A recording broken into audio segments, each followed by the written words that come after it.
Magandang araw sa inyong lahat. Andito ako sa Cebu, sa ating hotel room sa Cebu. 2 araw kami dito. Nag-meeting kami ng mga ilang BHW, mga tanod, mga BERT sa mga barangay. Nag-lecture ako. Tapos nag-lecture din ako sa mga guro, administrators ng isang malaking university dito sa Cebu. Natuwa ho ako kasi usually ang nile-lecture ko ngayon ho ay tungkol sa universal healthcare at tungkol sa mga reforma sa PhilHealth at bakit ito mahalaga sa atin lahat. At pinag-usapan ko na naman ang konsulta package kasi isa sa mga passions ko ito eh. At tinanong ko sila, especially mga administrators, mga guro sa university, alam ba ninyo tungkol sa konsulta? Konsulta package? As expected, almost 100% talaga walang alam tungkol dito.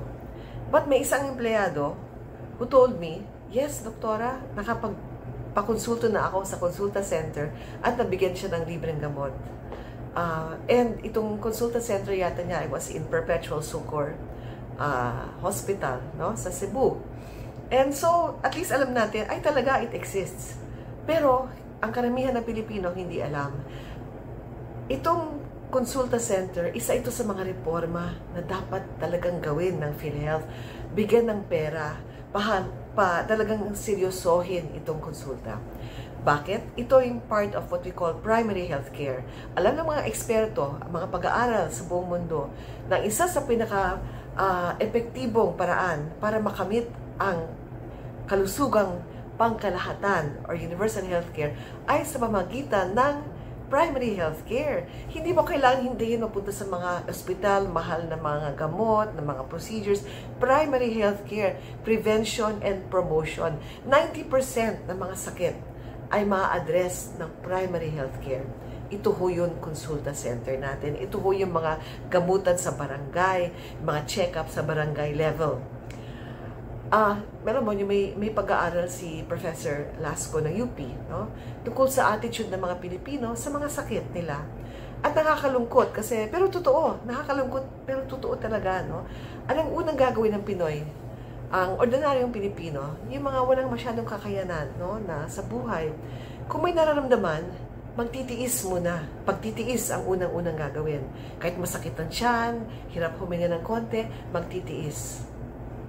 Hindi sila pupunta sa ospital o magpatpatingin hanggat sumusuka ng dugo na o talagang masakit na yung dibdib, etc. etc.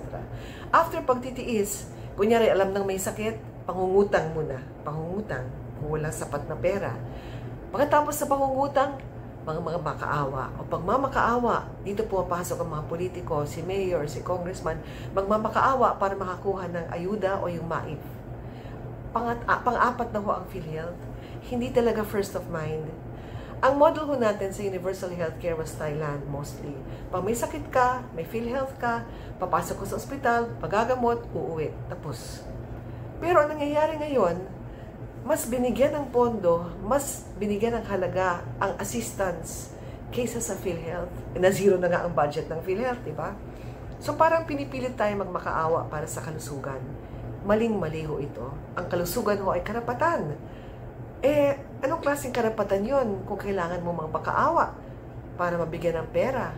Imbes na yung pagka-Pilipino mo, sapat na yon para makapagpatingin sa doktor.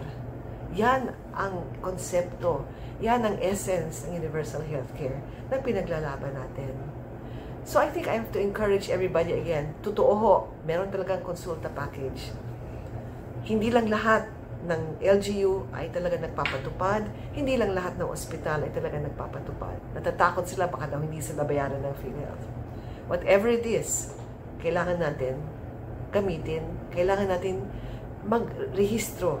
So I'm encouraging you, tayo, mag-register tayo sa isang consulta center, ating mga empleyado, ating mga kasambahay, i-register ho natin. Pilitin ho natin ang ating gobyerno na gawin nila ang kanilang katungkulan, ang kanilang tungkulin para sa ating kalusugan.